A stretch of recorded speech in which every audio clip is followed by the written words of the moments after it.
Why did this happen?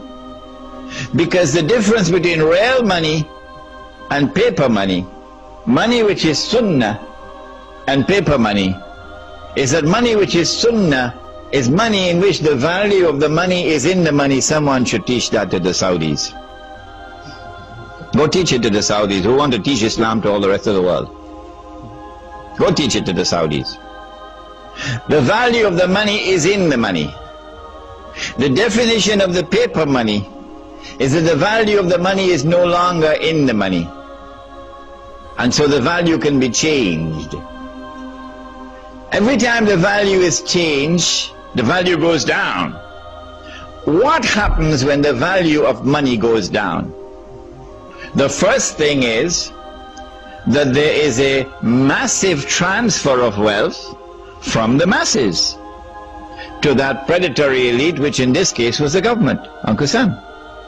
The masses lost half of their wealth, almost half.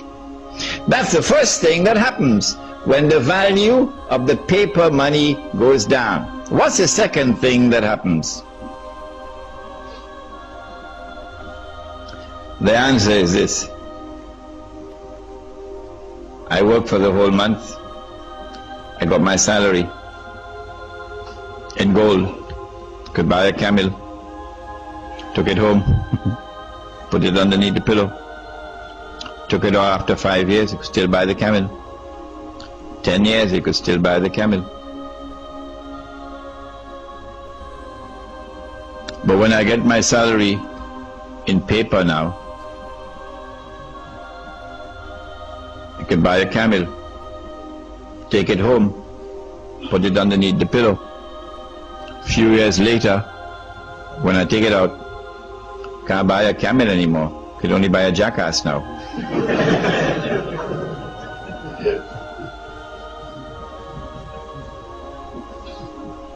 So now I'm beginning to feel like a jackass because someone has ripped me off.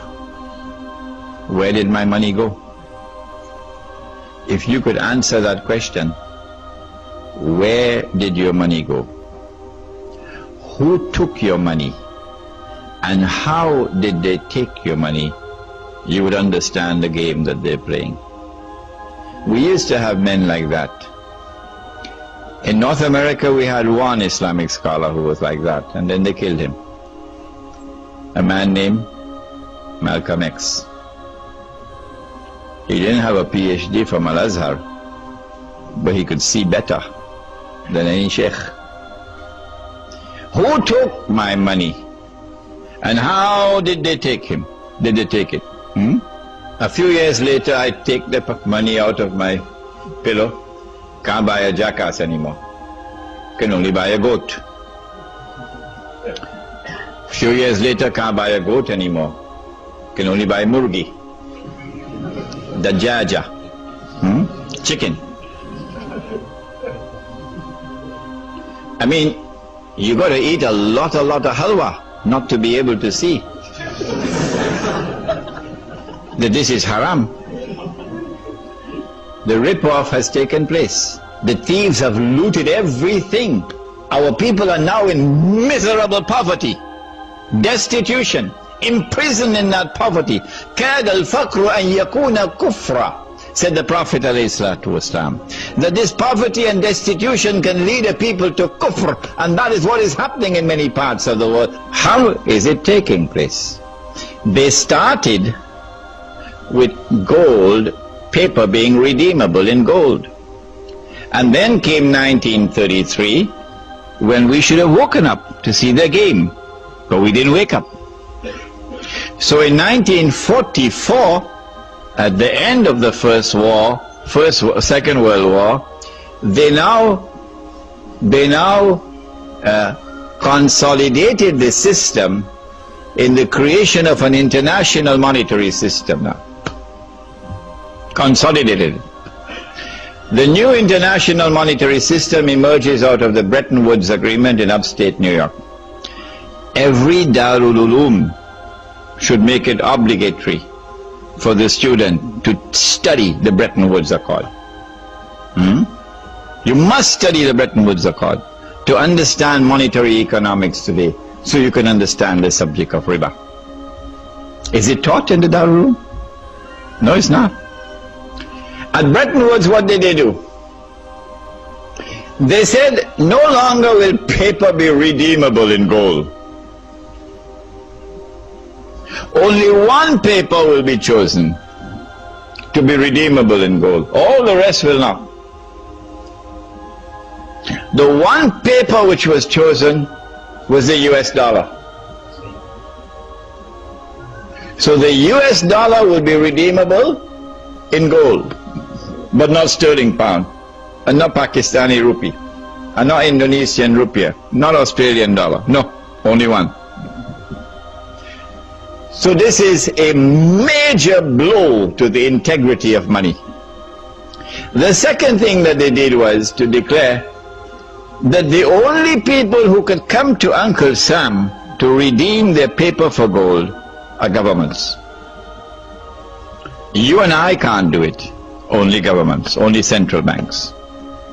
So now the entire system has lost 99% of its integrity. It has only 1% left of integrity, but those fellows are still eating halwa. 1% integrity left. That governments, central banks can go to Uncle Sam with their US dollars and demand the gold. Nobody did. From 1944 to 1971, nobody did. The Vietnam War took place in the late 60s, and Uncle Sam printed a lot of paper to finance the war. And Uncle Sam didn't have the gold to back that paper. At Bretton Woods, they had fixed the price of gold at $35 an ounce. Fixed. It is there in the Bretton Woods Accord. Uncle Sam didn't have the gold to back all that paper. So in September 1971, the British government came in one Friday evening perhaps with $3 billion and said, Uncle Sam, we want the gold. Uncle Sam knew that the game was up. The game was up.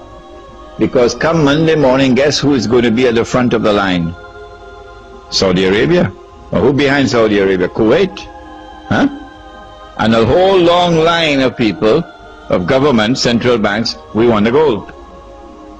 So Richard Nixon retired to Camp David, and then on Sunday he had addressed the American people, and he said, we gave our word, but we don't have to keep our word.